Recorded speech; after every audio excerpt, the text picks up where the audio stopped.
Constitutional Court in Harare today. It was back to school for most boarding school scholars across the country, with parents making final preparations before seeing off their children for the start of the first term. Residents in Budiriro in Harare are counting their losses after their property was damaged by incessant rains. We have that story later on.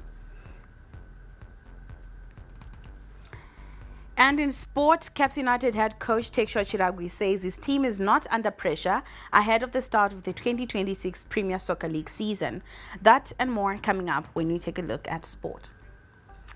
Our top story this evening, Chief Justice Luke Malaba says the judiciary has increasingly relied on technology to manage rising civil and criminal cases as economic growth drives higher litigation levels. He was officially opening the 2026 legal year at the Constitutional Court in Harare. The 2026 legal year officially opened today at the Constitutional Court, with Chief Justice Luke Malaba presiding over the institutional ceremony that marks the start of the judicial calendar.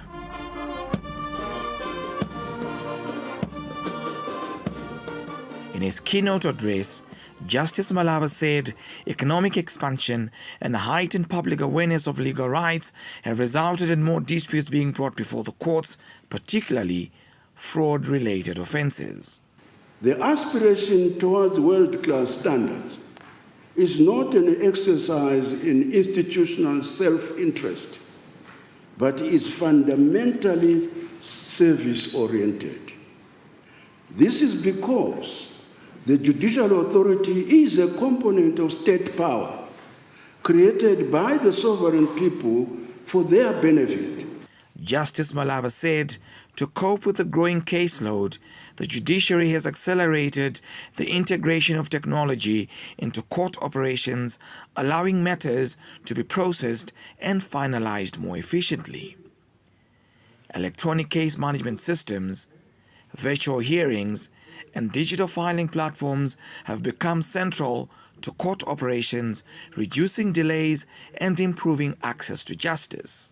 Where AI can be used to quicken processes, to enhance accuracy, and to extract better and more qualitative data, amongst other justifications, it is important that the judiciary should rely on AI in order to provide better quality service.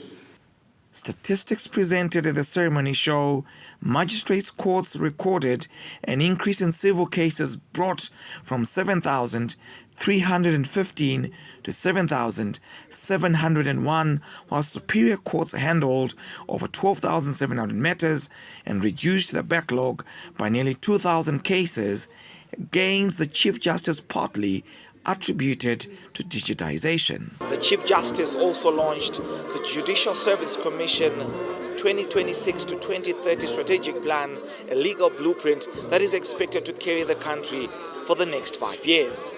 Minister of Justice, Legal and Parliamentary Affairs Ziyambi Ziyambi said government is strengthening and safeguarding the judiciary, describing it as a critical pillar of the state and central to the effective administration of justice.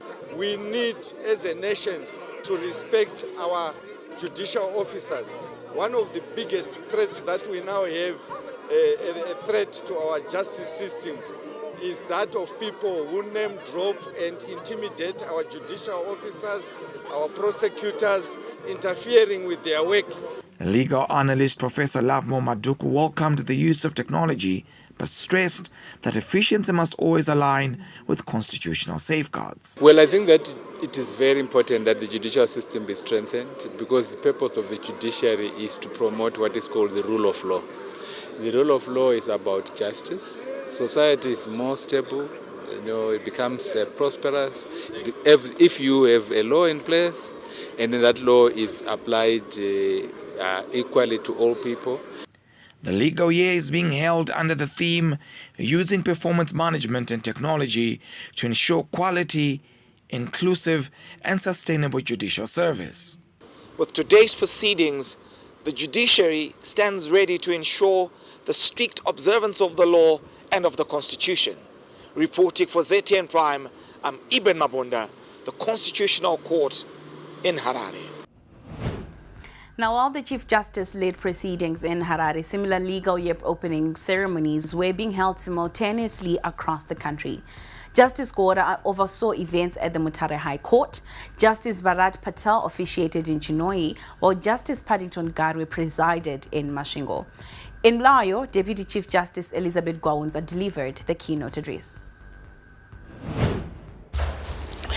During 2025, tangible progress was recorded in the continued decentralization of the courts, the expanded implementation of the Integrated Case Management System, the IECMS, sustained investment in staff welfare and professional development, and the strengthening of institutional frameworks that support the effective functioning of the courts.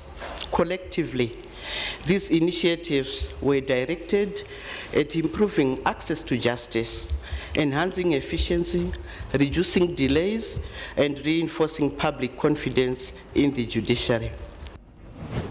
Deputy Chief Justice Gwawunza also highlighted the judiciary's ongoing digital transformation under the Integrated Electronic Case Management System, IECMS, which she said has streamlined court processes, including in Layo. A review of the statistics during the period under consideration reflects a sustained and, in several instances, significant increase in both civil and criminal litigation. Across superior courts and specialized courts, the volume of cases received during 2025 exceeded the opening balances, pointing to an active and engaged court user population and a justice system that continues to be accessed to the primary forum for dispute resolution. Now, Robert Mugabe Square was a hive of activity today as boarding school students prepared to return to school for the first term of 2026. Buses ferried students to various destinations, marking the end of the festive break and the beginning of a new academic journey. Parents, despite economic challenges, made last-minute preparations and offered words of encouragement. Tafaras Wachiwe has more. Whenever schools are about to open, Robert Mugabe Square comes alive. Buses rumble in, voices overlap and luggage piles up. Clear signs that the first term of 2026 has officially begun. For hundreds of boarders, this bustling hub marks the end of the holidays and the start of another academic journey. For many learners, the festive break was short-lived. Still fresh in their minds are moments spent with family, laughter shared over meals, stories born out of celebration and cherished memories. While eager to share these experiences with their classmates, many learners admit they are not entirely excited to return to school, saying the holiday ended too soon after a period they thoroughly enjoyed. The holiday was too short. I'm not even excited. For parents, the back-to-school season is never easy. It is a period defined by sacrifice, grit, resilience, and sheer determination. Against economic challenges, they dig deep to ensure their children return to school prepared. Preparation yenga yakaoma baba. Gorino murungona kuti zvinhu zvakaoma. Ngoti sevana ndo vatinokoshesa, ndo vatakatanga kukoshesawo. Saka zvevana takagadzirawo vana vari kudzokera kuchikoro mune zvakanaka. Tirongoshuwira kuti dai vanga vangonotitiro mune zvakanaka, nyika yedu yabudirira. Isu vabereki tosara hedu tichingotamburawo. Asi vana vaenda kune zvakanaka. Many parents exercised discipline during the festive season, avoiding overspending, prioritizing school fees, uniforms, and transport. Hardships were overcome, all in the name of securing a brighter future. Vana tinoda kuti vatoita madhokta, vasatoshanda mabasa etikushanda, vaiti aim higher, vange vari pamberi pedu, vasashanda mabasa edu etikushanda. Ndo zvatiri kutarisira. With their responsibility fulfilled, parents now pass the baton to teachers and learners, trusting them to uphold their end of the bargain. mwana ngaaitewo pake ini mubereki ndichiitawo pangu ndazama kubhadhara fees ndazama kuunganidza taki yake zvese mabhuku ndaunganidza mwana ngaaverengi maticha ngaashandi.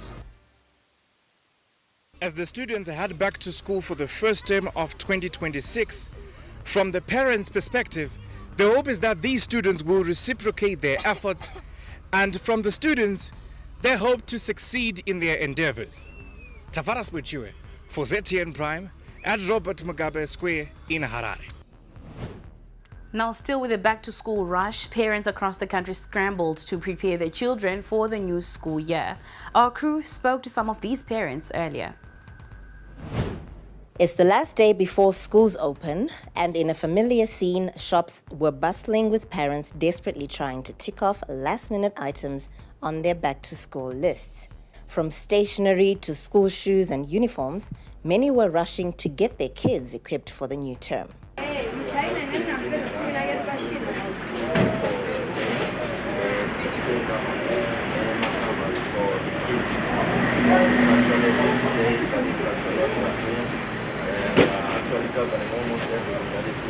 Now, the queues were long in the CBD and the atmosphere was frenzied. For some parents, it was a case of limited time and limited budget.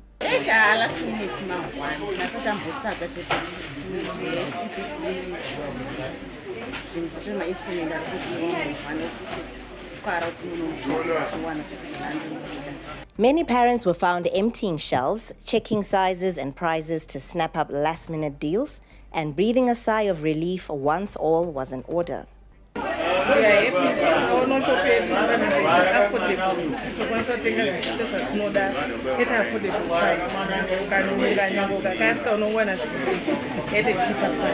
Meanwhile, shop attendants were smiling despite the chaos as they reap the rewards of a lucrative back-to-school season. As the dust settles and the clock ticks down to the kids heading back to school, parents can take a deep breath and hope for a smooth term ahead. Wadzanai Sansole, ZTN News. Well, you are watching Newsplus. Incessant rains have left several residents in Mudiroro feeling anxious, as many have experienced damage to their property. Some community members are urging the construction of small footbridges to help school-going children cross safely. It is that time of the year when drains become clogged and streets in the central business district flood as soon as it rains. Residents and motorists face deep frustrations as they spend hours trapped in traffic congestion, with roads becoming nearly impassable. For many homeowners living on wetlands, this situation has been a recurring nightmare. They are left counting their losses after their homes are flooded. Some residents report that their properties have been adversely affected. Others claim they are victims of areas lacking proper drainage systems. This issue results in their properties being affected year after year during the rain season. Following the rains, some residents are calling on the government to assist in servicing the land they occupy to prevent further losses. However, residents in Budiro 4 are also advocating for the mobilization of resources to construct bridges, which have significantly hindered safe passage for school children.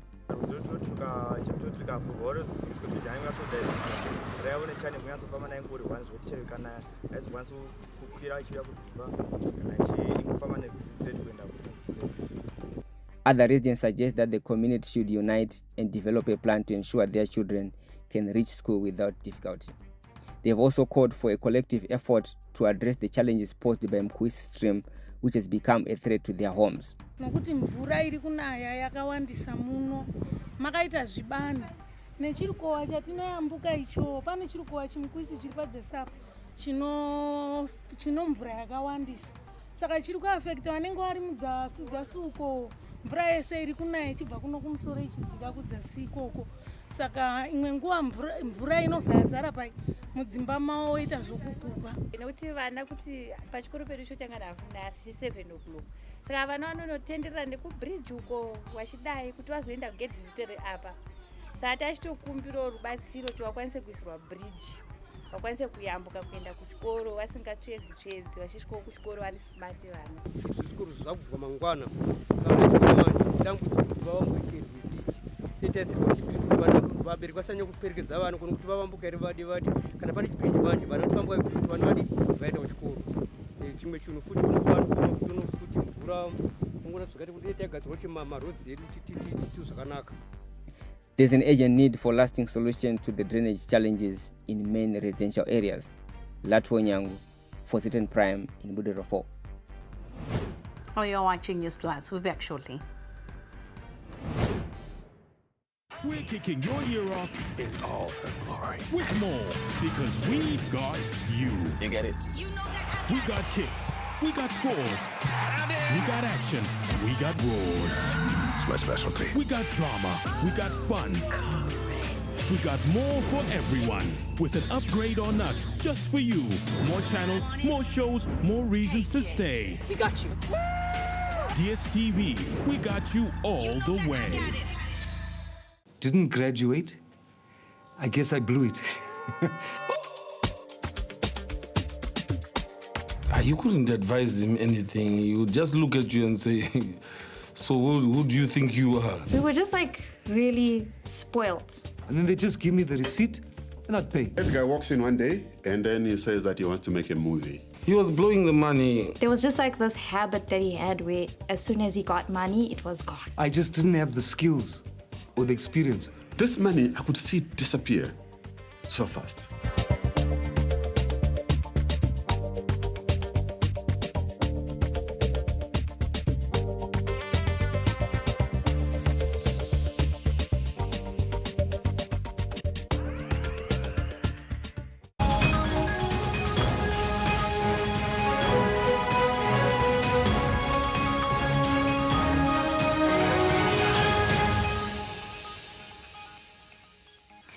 Welcome back. You are still watching Newsplus. Thank you so much for staying with us.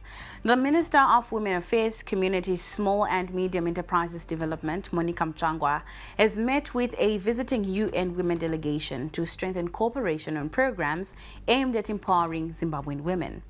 The delegation was led by the UN Assistant Secretary General and Deputy Executive Director for Normative Support, UN System Coordination and Program Results, Dr. Nyaradzai Gumbonjanda.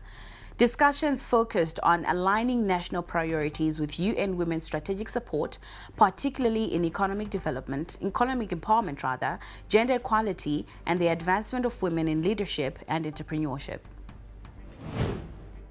And also the empowerment of our women and our girls in the country. And when I talk of empowering women and girls, I just want to make it clear. There are some men who are beginning to ask, why is it that we have a ministry of women, but we don't have a ministry of men? And I have made it very clear that in any nation, if you empower women, that has been proven, you would have empowered the whole nation. Even as men, as we empower their wife, it automatically means they're empowered. As we empower your daughters, your sisters, your mothers, your aunts, automatically everyone, the community is empowered. The UN Women Delegation reaffirmed its commitment to supporting Zimbabwe's gender equality agenda through technical assistance, policy support and partnerships with government and other stakeholders. What are some of the issues that have come in the strategic plan? 4 key priorities that as UN Women, you approved as our member states. First is that it's critical, super critical, for us to continue to invest in the women economic empowerment for women. Economic empowerment gives the ability to claim rights, the ability to participate in public life, the ability to step out of a relationship or to negotiate a healthy relationship, to deal with violence in the family. So the whole area of economic empowerment for women, which is beyond jobs, but also skills.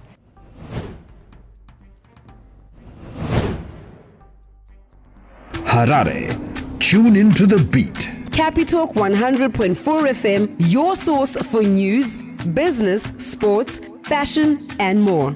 Experience the pulse of Harare's culture and lifestyle. Capitalk 100.4 FM, Harare's top radio station. Join the conversation with Zimbabwe's top personalities. Subscribe now for fresh and infotainment content daily. Capital 100.4 FM, Harare's heartbeat.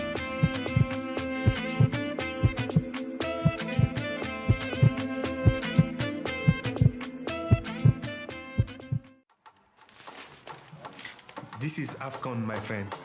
Everything is the competition. Everything. So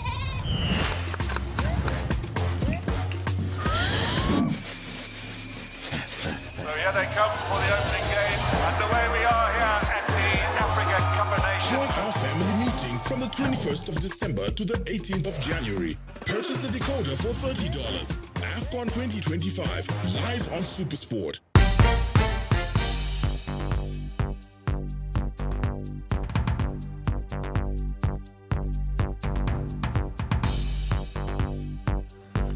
Now, a quick look at what's happening in the world of business. The 2025-26 season has recorded a sharp increase in the area under irrigated tobacco, which rose to 24,000 hectares from 19,700 hectares last season. This according to the latest figures released by the Tobacco Industry Marketing Board. Now, the expansion in irrigation has helped push the total area planted to 113,536 hectares, this representing a 21.7% increase from the 93.281 hectares that were planted during the previous season. The growth has been registered despite a 19.3% decline in the number of registered tobacco farmers, which fell from about 100,000 to which fell to 100,000 from 125,000 in the prior production cycle. Still, in our look at business, we take a look at what's happening in the mining industry, where the Zimbabwe Diamond and Allied Minerals Workers Union has appealed a recent High Court judgment that dismissed its bid for Rio Zim to be placed under corporate rescue. The court had dismissed the union's application because it lacked legal standing to initiate the proceedings. Now, the union approached the High Court alleging that Rio Zim was in severe financial distress. They sought an order to place the company under the supervision of a corporate rescue practitioner, arguing that liabilities exceeded assets and that the death of a majority shareholder had left a capital injection void. However, Rio Zim successfully argued that the union was a trade union for the mining industry generally, rather than specifically for Rio Zim employees as defined by the Insolvency Act. And now we take a look at some sporting news.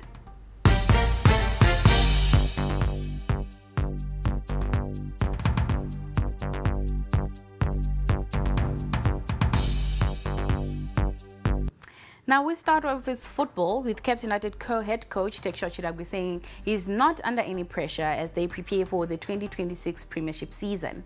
Chiragwi believes they will stick to their processes as they know that they will have to shrug off competition from other clubs to achieve their targets.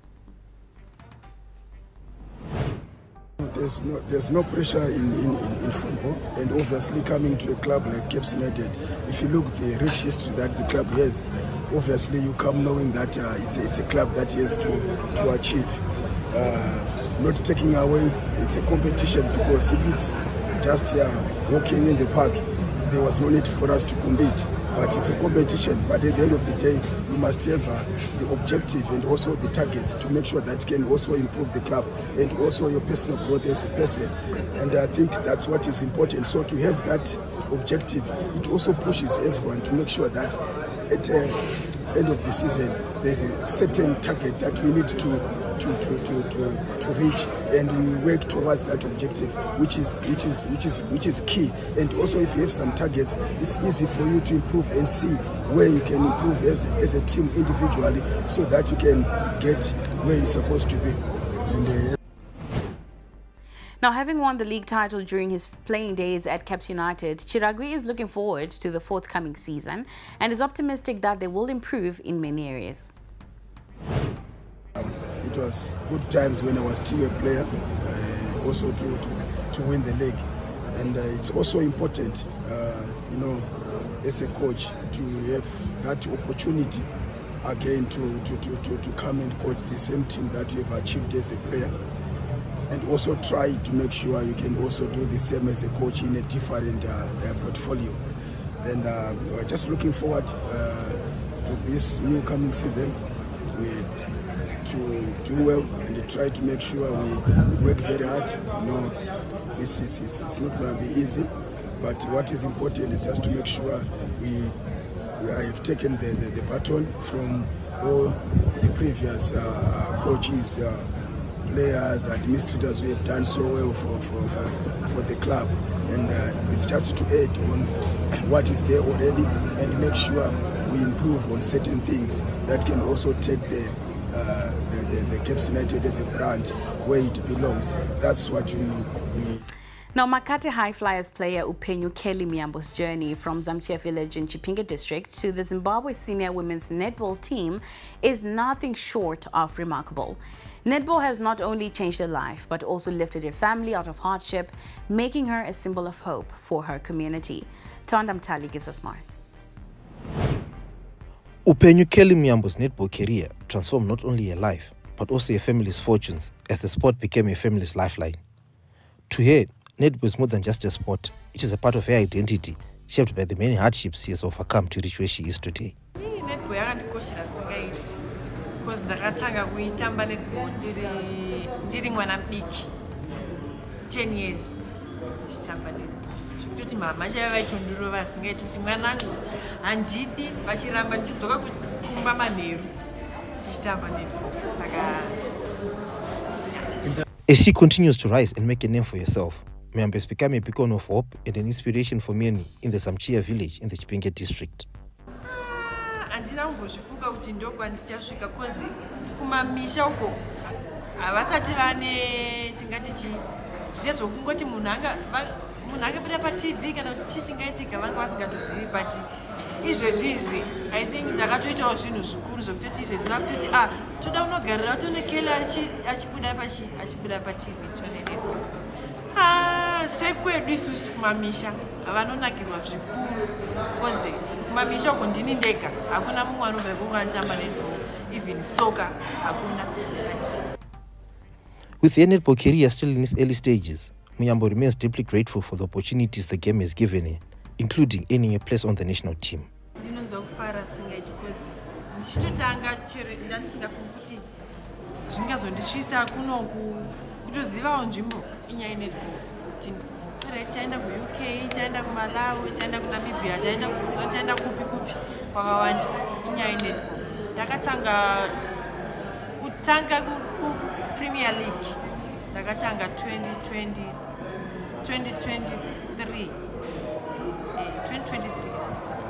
ndipo ndakatanga kutamba Premier League, ndipo ndakatanga futi kutambira kunational team. For Upenyu Kelly Miyambo, netball is more than just a game, it is a way of life. Reporting for ZTN Prime, I am Tawanda Muntali. Now, rising Zimbabwe triathlon star Zanda Botha is looking forward to more competition following the resumption of local events at Mount Pleasant Pool at the weekend.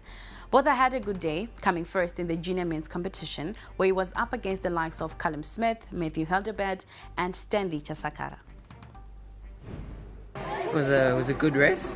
I love this competition here today. I felt great throughout the entire race. It was my personal record for this course, and it felt great from start to finish. I really enjoyed it very much.